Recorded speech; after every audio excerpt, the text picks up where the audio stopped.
провода, ток по рукам, телефон на все голоса говорит пока. Пора. И пальто на гвозде, шарф в рукаве и перчатки в карманах шепчут: подожди до утра, до утра. Но странный стук зовет дорогу. Может, сердце, может, стук в дверь. И когда я обернусь на пороге, я скажу одно лишь слово: верь.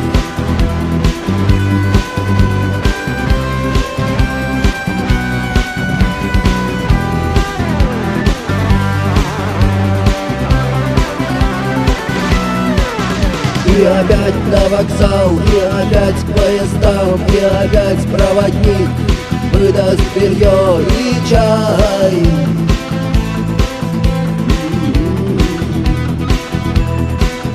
И опять не усну, и опять сквозь грохот колес мне послышится слово: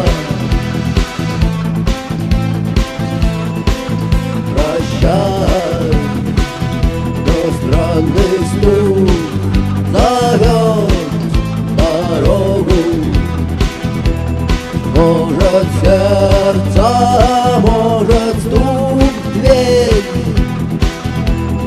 И когда я обернусь на пороге, я скажу одно лишь слово: верь. Но странный стук зовет дорогу. Может, сердце, может, стук в дверь. И когда я